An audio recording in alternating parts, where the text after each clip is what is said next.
नमस्कार। अभी तक आपने कहानी में जाना कि भेड़िया वन प्रदेश में होने वाले चुनाव से चिंतित था। बूढ़े सियार ने उसे इस चिंता से मुक्त करने के लिए एक दिन के समय की मांग की। अगले दिन वह भेड़िए के सामने एक योजना लेकर प्रस्तुत हुआ। तो बच्चों, क्या थी वह योजना? क्या इस योजना के दम पर भेड़िया चुनाव जीत पाया? इन प्रश्नों का उत्तर जानने के लिए शुरू करते हैं आगे की कहानी।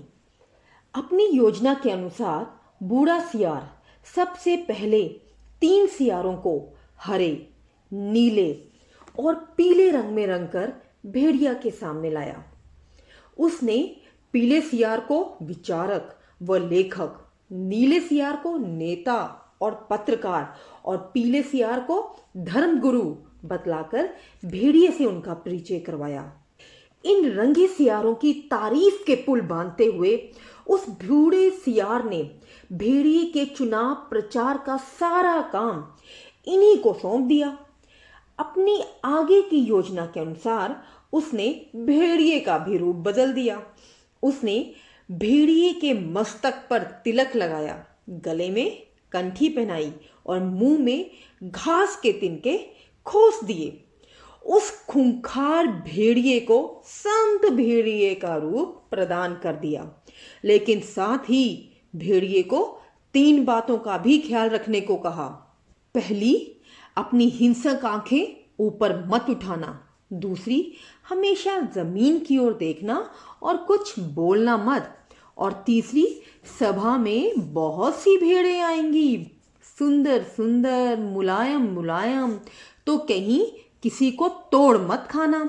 बस अपनी टपकती हुई लार को अपने काबू में रखना। और फिर वे सब चल पड़े भेड़ों की सभा में। चुनाव प्रचार के दौरान बूढ़े सियार ने अपने तीनों रंगे सियारों की सहायता से भेड़िए को त्यागी, परोपकारी, दयावान संत के रूप में प्रस्तुत किया। उसने भेड़ों की सभा में कहा कि भेड़िए का हृदय परिवर्तन हो गया है, वह अब संत हो गया है तथा 7 दिन घास खाता है। उसने पूजा पाठ शुरू कर दिया है तथा भेड़ों से उसे विशेष प्रेम है।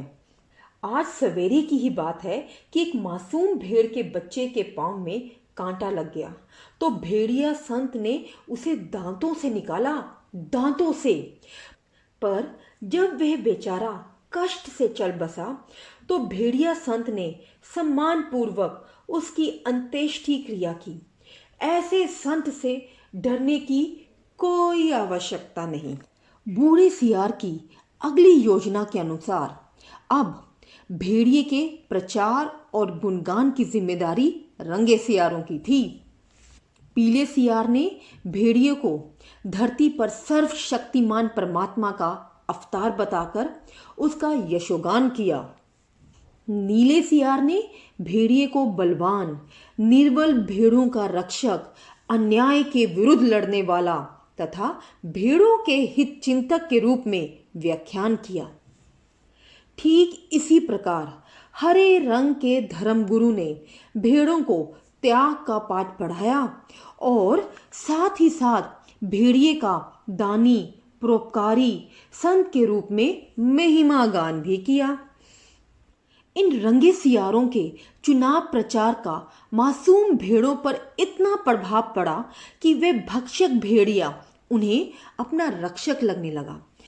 वे उस भेड़िए में अपने प्रजातंत्र की सफलता के सपने संजोने लगी। और जब पंचायत का चुनाव हुआ तो भेड़ों ने अपनी हित रक्षा के लिए अर्थात अपने प्रतिनिधि के रूप में तथा कथित संत भेड़िए को चुना। और हमारी भोली भाली भेड़ों के वोटों के बल पर भेड़िया भारी बहुमत से चुनाव जीत गया। और पंचायत में भेड़ियों ने भेड़ों की भलाई के लिए पहला कानून यह बनाया, हर भेड़िए को सवेरे नाश्ते के लिए एक भेड़ का मुलायम बच्चा दिया जाए। दोपहर के भोजन में एक पूरी भेड़ तथा शाम को स्वास्थ्य के ख्याल से कम खाना चाहिए, इसलिए आधी बेड़ दी जाए। तो बच्चों, देखा आपने हमारे लोकतंत्र में प्रचार तंत्र की महिमा। इसी प्रचार तंत्र के प्रभाव से भेड़े रंगे सियारों की बातों में आ गई और अपना वर्तमान भविष्य अपने काल अर्थात भेड़ियों के हाथों में सौंप दिया। इन्हीं जनता के प्रतिनिधियों ने सत्ता में आते ही सबसे पहले अपने स्वार्थ को सिद्ध करना अपना परम धर्म माना।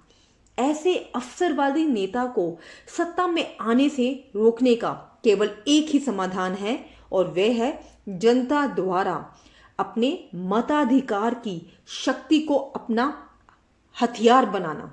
तभी भारत में वास्तविक प्रजातंत्र आ पाएगा। और कहा भी तो गया है, सबकी सुने सभी को जाने, निर्णय अपने मन का माने। तो बच्चों, मुझे पूरी उम्मीद है कि आपको हरिशंकर परसाई जी के द्वारा रचित भेड़े और भेड़िया कहानी का मर्म अच्छी तरह से समझ में आ गया होगा। तो इस कहानी का संक्षिप्त रूप जानने के लिए देखिए मेरा अगला वीडियो। धन्यवाद।